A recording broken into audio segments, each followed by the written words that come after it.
Ready? What's up, everybody? Welcome back to the Callahan Training Group in a pretty nice place. This is Sam Callahan again, and as always, back with Rob Epifania here. We just wrapped up a little training day here, so we figured there wouldn't be a more appropriate time to talk about our subject today, which is going to be training partners and why they're probably a good thing to have. So, hey, Rob, if you want to say hi. What's up, guys? Yeah, so you guys have seen me before. I was actually driving up, and so I'm from New York. Sam's in Pennsylvania. Took a 3-hour drive just to come up and train with Sam because, for one, we're both at a very similar level, and we have the opportunity to help encourage each other, push each other, and challenge each other with good feedback that allows us to improve when we may not necessarily have seen it. I think we're both pretty good at being able to self-diagnose in a lot of ways, but there are always going to be blind spots. So having a good training partner is super important, right? I would say most of the time you've probably been more on your own too, right? Yep, definitely. And I know you're pretty much solo up there as far as training partners go. Not that we don't shoot with plenty of people. It's our job to shoot with and around people, and I shoot with plenty of talented people myself, but training partners is a slightly different thing, and you'll start to feel the value pretty quickly when you find somebody close to your level for two reasons. You don't want to get left behind, but they also have an eye for the same level you're at. They're not admiring the things you're doing, they're more critical of it in a good way, in that they'll spot little deficiencies. A good example is today. I mean, we're working a classifier over in the other bay and running it 1,000 different ways. And I'm always very concerned with gun up early, gun up often. I'm concerned with coming in under control. But one thing Rob pointed out, it's like, hey, when you're leaving, you're kind of coming up high to then settle in. Why don't you just leave a little bit lower? And what do you know? One training eye, one go ahead and try this thing. I just wasn't, we're stubborn sometimes. Sometimes you don't see the things that you need to see on your own when you're watching back your videos. Sometimes you're admiring it for Instagram a little too much, and one little spot, and boom, there you go, right? It's interesting to see, and it wasn't an effort-based thing. It was very much a technique-based thing. Why don't you just say, do this, do that, and boom. So. Well, I think it's also useful too. Hey. So I think it's also useful because both of us, I mean, most of the day, our timers are within about a half a second of each other. Half a second, 7/10, 2/10, like the whole entire day. So we had an opportunity to practice. So what we practiced today was we picked a couple different stage style things. So a stand and shoot, a short course, and a big field course, which is what you guys see back here. And we chose to run it a multitude of ways. So we guys talked to you about randomized training in ACE. We did it today live, and it really gives you the opportunity to, for one, validate what we've been doing. So our ACE discussions have been very, very positive. In general, I haven't shot as much live fire as I typically would have up until this point. And coming into today, doing the first big full setup stages that I've done in probably 6 months, aside from creating them on the range myself with minimal equipment, I noticed that there's a significant improvement in ability. One thing for me personally, like so a good thing in a training partner is someone who's about your level could also challenge you. So last year we got together and I noticed for me, my movement wasn't as good as Sam's, right? Now, part of that's a disability, right? I'm not as athletic as I used to be. I can't lift my foot. So there's a limitation there, but that fueled an intention. So the intention is twofold, right? It's to be able to shoot on the move when others can't and won't, which is something Sam does very, very well. And it's also to be able to get to the next position sooner. Now, I've been doing running and endurance training, triathlon style training for the past 6 months. Coming here, training with Sam compared to last year, even Sam said it, he noticed a significant shift Validate from all that. Movement. Validate it. Otherwise when I'm training by myself, I think I'm doing better, right? But seeing someone else who's a close training partner who's not, they're not gonna BS you, right?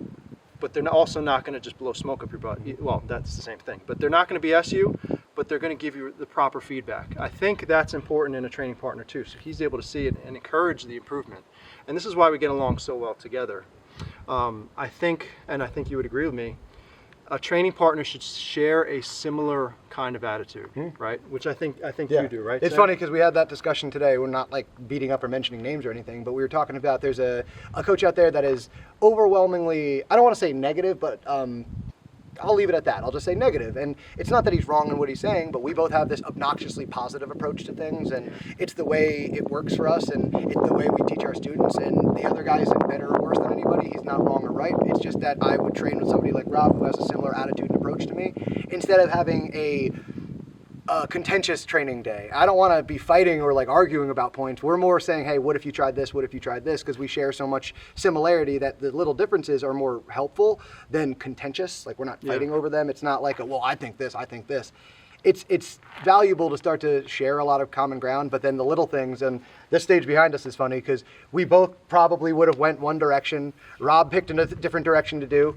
I added literally a single step to that position, and all of a sudden the two of us figured out the best way to run it. Yeah. That, hey, he would have done it in a GM fashion his way, I would have done it in GM fashion my way. But two GMs come together with similar approaches, a little bit of tweaking, and we both are like, we'll say GM plus in that run now. And now all of a sudden it doesn't need to be an effort-based thing. I'm not going to try to run that stage and then try it again harder. Rob kind of with a open mind and a different eye said, what do we do this? All right, what if we do this? And you start to make sense of it mentally. And the second thing you start to realize is, oh, well, I need to stop being so critical on being perfect or having perfect plans, because trying your plan, me trying my plan, and seeing our differences is you start to notice execution. If I made a mistake, that's what showed. Mm-hmm. But if I didn't make a mistake, we'd both have the same times or very similar, and also similar the time before. And that's kind of what racing is. That's what grandmasters are. We're grandmasters because we are, by definition, grandmasters. Mm-hmm. I don't have to try to be fast. I don't have to try to be accurate. We are going to be shooting at a certain speed.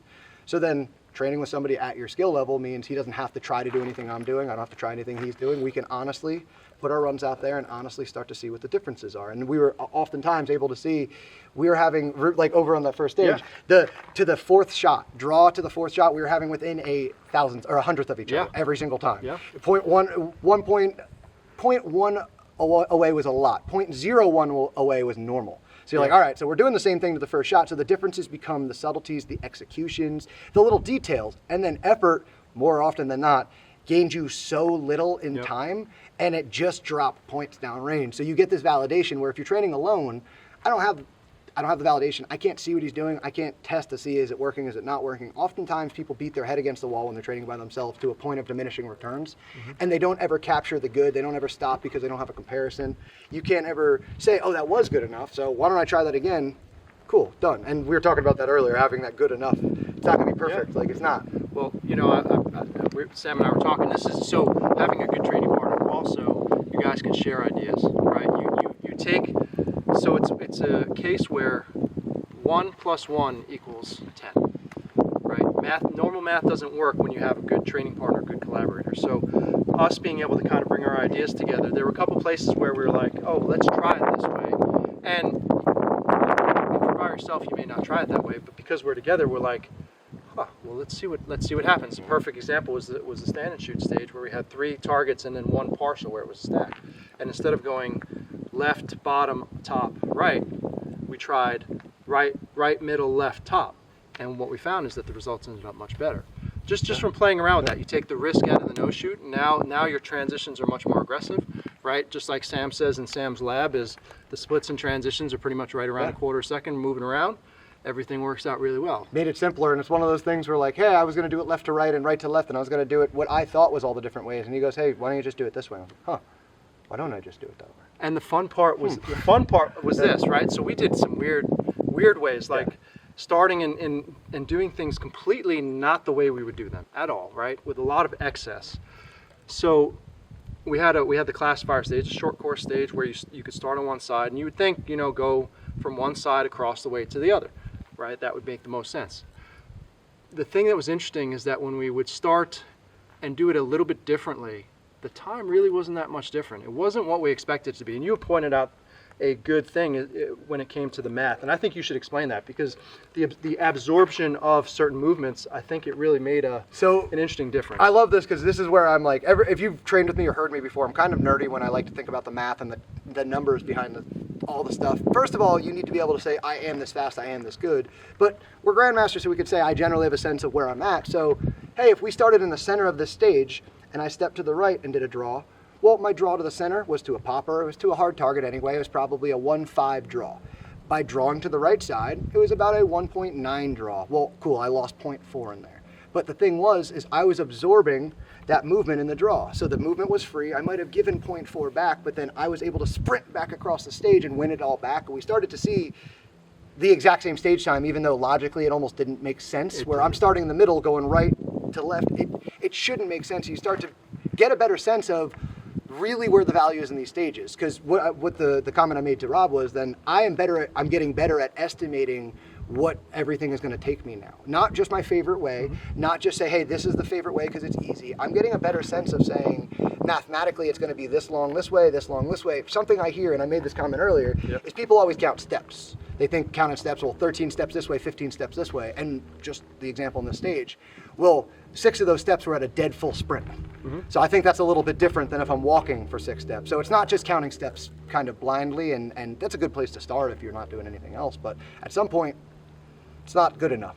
You have to start to know, hey, for me to draw to this corner, I have to have an estimation for. Well, if you only do things your favorite way, or the way things are just prescribed, that doesn't work. So it takes some training partners to say, why don't we do it this way? Yeah. Why don't we do it this way? Why don't we do it this way? First of all, you're holding accountable to, well, why not do it that way? It shouldn't be any different. If I'm a grandmaster, it should be grandmaster that way.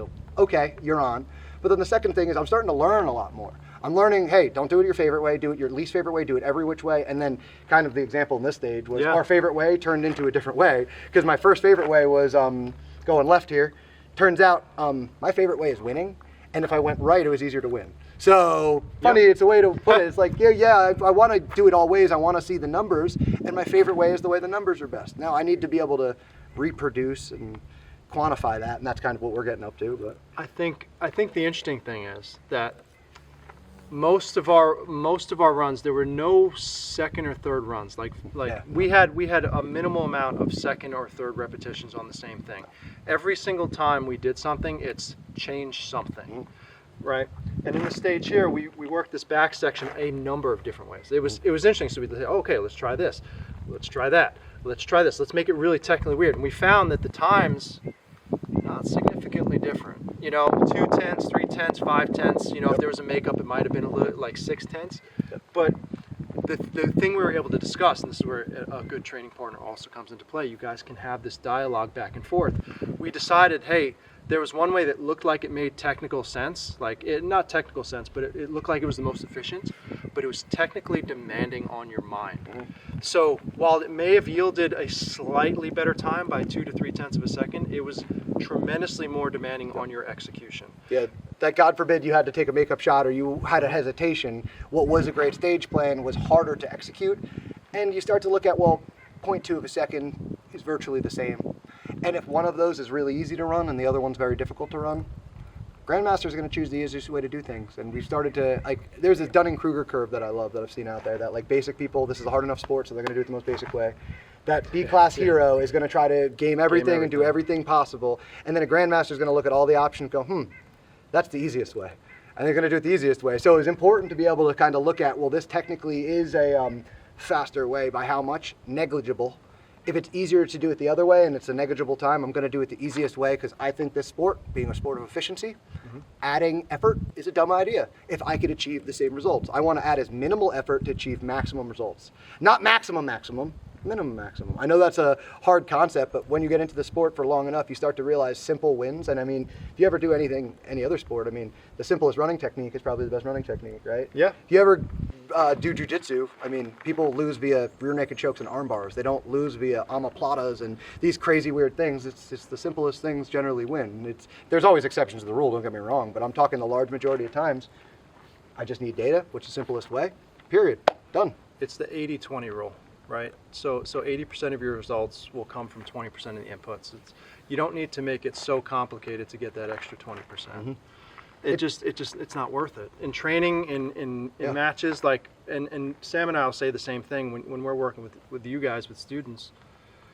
What are the 2 or 3 most important things that are going to get you most of the way to where you want to go currently? So whatever your intention is, whatever your goal is right now, there's usually only 2 or 3 big ticket items that you can work on at a time. If you're working on everything, you're working on nothing, right? You get 1% better at 10 things, that's meaningless.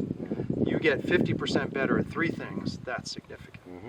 So that's important. And I think that's why me and Rob have the attitude we have, because I'm not speaking for him, but I can speak for myself in that I tried to do everything all at once, all together, to get to where I was going. And it resulted in a lot of crashing and burning, hitting walls, hitting my head against the wall, a lot of plateaus in general, and having to crawl myself out. Instead of just mastering the basics of this, then mastering the basics of this, and then mastering. I tried to do everything to a high level all at once, and now once I'm to a high level, I realize, wow, I wasted a lot of time and energy, and it's our job to explain to you guys, hey, keep it simple, stupid principle. The KISS principle is a good principle. Have 2 or 3 things you're going to work on in a practice session. Don't worry about everything all at once. First of all, you don't have the ability to consciously work on everything all at once anyway. But hey, keep it simple. Get as much data as you can out of these simple things and save it for the next time. And then, hey, is it going to motivate you to train more? Yeah, don't do everything all at once. Think of it like bodybuilding. I mean, do I go and do a full body workout 3 hours every 10 days? Or do you go and work on these things, and then these things, and then these things, and these things? Just little bits at a time, right? That's the way to do it. And then when you go and, I don't know, have to go pick something up or go use those muscles that you formed, you don't have to think about flexing or using those muscles. You use them. They're there. I will perform at the level I need to perform at. Easy, no problem. Now, by the way, just the same example, try to go to your gym by yourself a lot, all the time. It's very difficult. It's very difficult to have no training partner and keep yourself accountable for going to the gym. But even if you're just seeing that guy there that's always there on bicep day, I don't want to let Larry down. Like, I don't want to have smaller biceps than Larry when I come next week. So you start to have training partners are a good thing in anything. And us shooters tend to kind of, we try to reinvent the wheel or ignore the wheel sometimes and think shooting is special. And it's not special. We're training a sport. We're training a specialty sport. Do you know any other specialty athlete that just sits by himself in a hole and doesn't train with anybody? It's just not the way. Which brings me to this also, having people of similar mindset and values, that helps you guys in supporting each other too. When you're continually encouraging each other, right? Building each other up together, right? Not holding, and Sam and I agree on this, like, our job is to inspire and encourage, but it's not we're required to tell you what it is that you need to get to the next level too. Our intention is just not to put it in a way that it's to put it in a way that's going to make you want to do it, not make you feel beat up from it. Like, we can't ignore what the truth is. If we don't call you out and hold you accountable, that we're doing you a disservice, right? But we can also inspire you. So having good partners and a good community, that allows you to now lean on each other in times of struggle and help build each other up and celebrate the successes together. Yeah. So we both had some really, really good runs today. It was and it's like, man, we're like, that's fucking awesome. Like, it is. We're going after it, like talking about, hey man, dude, you crush it. Like, and especially in our sport, it's highly individualized. So you can get a little too competitive and you can get a little bit egotistical, but when you have this kind of thing, it makes everybody better. Yeah. And that's kind of the intention behind this. It's that phrase, a rising tide rises all ships. Like, it's the way it is. We're going to hold ourselves to standards. By the way, I know if I did something wrong, he doesn't have to beat the shit out of it. Right. If I didn't know, he will help me identify what happened. But if I know, he doesn't need to tell me. The concept of being able to support, encourage, and have this positive effect is very much that Steve Anderson effect, where I don't need to blindly be positive of anything, but I'll use the Steve Anderson, what was good about this, what will I do better? There is never a negative, and that's what's very helpful. Sometimes it's hard to see what will I do better next time. And you can have a training partner say, but don't worry about it, just do this next time. And you skip a whole negative process, you have that, I will do this next time, boom, and it's not as much work for me to sit here and try to root it out. I don't have to ignore anything negative. Hey, that was fine. Hey, by the way, 90% of that stage was great. Just do this better. I would have forgotten the 90% of the stage if somebody didn't say it. Right. So it's like, hey, just come in a little bit lower on this target. And I was like, oh, okay. Come in a little bit lower. Bang, there we go. And it wasn't an effort-based thing. I didn't have to throw out the entire run and beat myself up. It was just a positive change, boom, forward. And it works. I mean, it works. And what's cool is now Rob has done a favor to all of you, is there's an online training community now. I was alone in training all this. Well, let me be clear, when I started shooting sports, I wasn't a USPSA person. I was a 3-gunner. And 3-gunner was cool when I started. It wasn't what it is now. It was 3-Gun Nation. We were on ESPN2, Top Shots, Jerry Mikulik, JJ was doing it. When I got into that, I found 2 other guys around my age group. We all sucked together at the first match. We all looked at each other and go, all right, let's go grab a beer and let's chat this up a little bit. Well, it turns out I was okay at pistols. My buddy Glenn was really good at rifles. My other buddy was really good at shotguns. We sucked at the other ones, and what do you know? We showed up together. We started beating the crap out of each other positively. Hey, my time was 2 seconds. Your time was 3 seconds. Come on, man. And in a positive way, but this is how I did it. Try this next time. And we all sucked at our first match, and then a month later we go to a match, and we finished 1, 2, 3. And we had no idea what we did.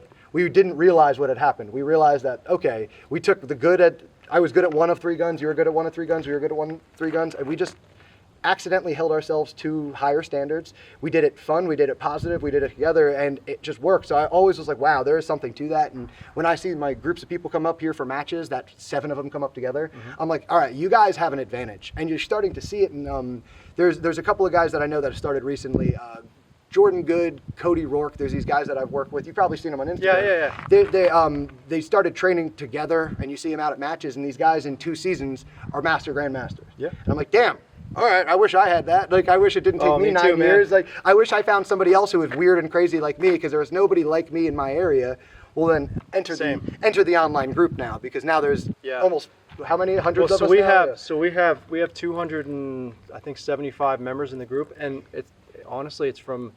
We have 10 countries, and within the community now at this point, you can actually, there's a map function where you can literally search the people that are around you. Yep. So I've had within that group, a couple guys start getting together at the ranges, and they're training together, and they're leveling each other up using the framework that we've created, right? So there's a lot of benefit in that. Now, you guys have a question, you have feedback, you submit it to the community, right? And now, not only you have 275 training partners, right? So yeah, I'll give you my feedback. If Sam sees it, Sam will give you his feedback. But now, because everybody's leveling up together, and they're all sharing the same values and training styles and systems and attitudes, they're starting to give each other advice. And I look at it, I'm like, well, I don't have to say anything now because that's true. They said everything, right? So we have a couple people that are really like that, and then we have the group calls every week. So you guys have it's like a mastermind. Sam has been on the call as a special guest. We have other special guests, high-level special guests that come on there. But every week that it's a normal week, like, we answer questions, we share wins, and I'll sit there and I'll talk to as many people as I can within the time frame, just to hey, how are you doing? What can I help you with? Right?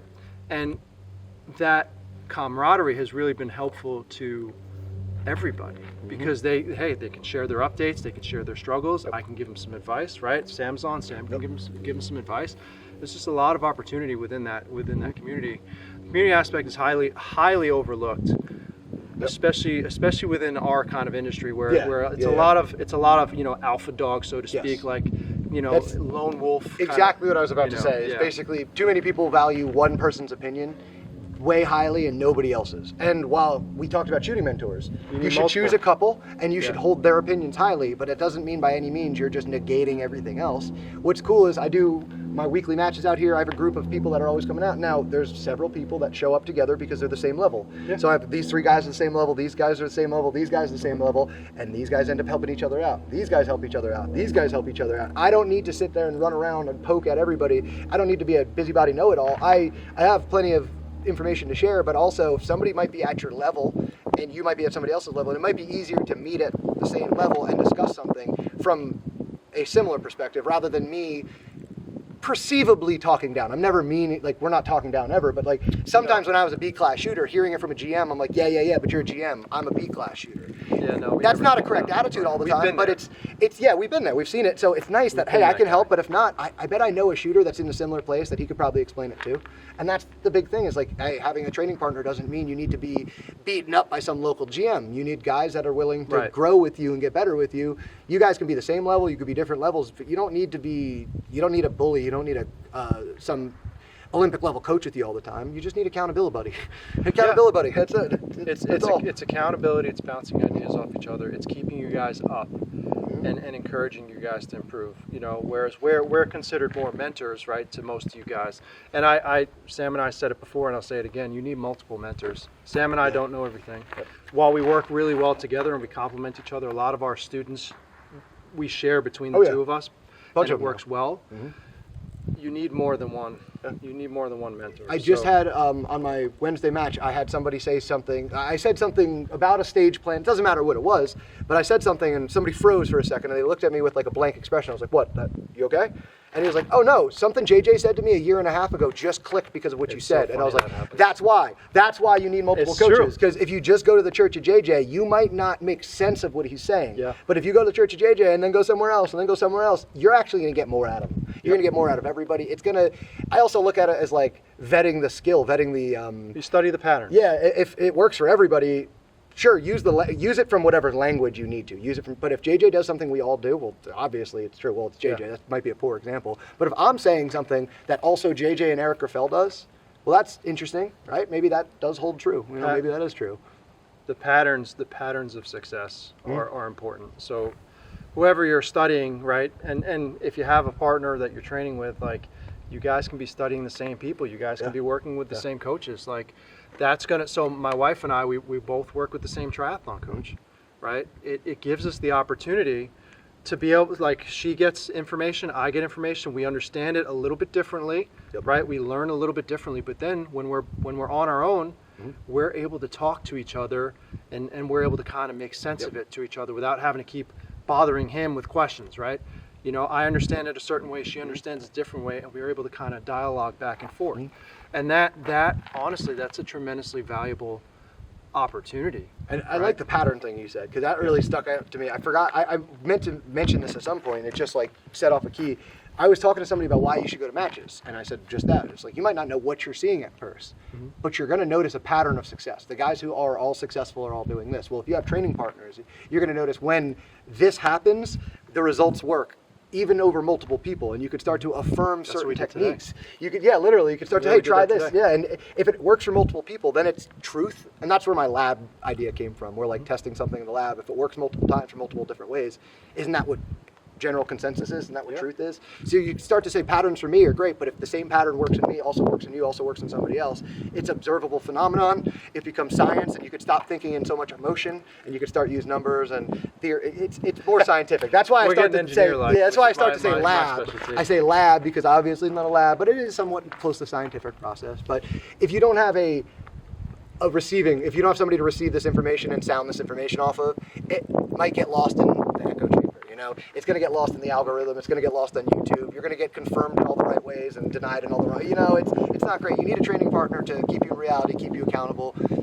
I think that sounding board also creates better learning, faster learning, because now you're actually, when you assign emotional meaning or you assign memories to concepts or ideas that you're trying to understand and learn, it creates better retention. So this even our conversation here, talking to you guys, this is going to create better retention on this topic for us as well. I think one thing the NRA does swimmingly well is they encourage the student teaching aspect, where they want you to teach each other. And this is from the instructor. When you're going to get your pistol instructor or whatever, they put you in a little group, and they want person 1 to teach chapter 1, person 2 to teach chapter 2 to each other. And what you realize, what he's saying is, I might understand it, but I will understand it better if I articulate it to you, and maybe articulate it in a way that that makes you understand it better. And now all of a sudden, I understand it better, you understand it better. You get a deeper understanding of, instead of just seeing the numbers in your head, you can start to write them down, make sense of it, get a better, like a bigger overhead view at it rather than just a tunnel vision view at it. So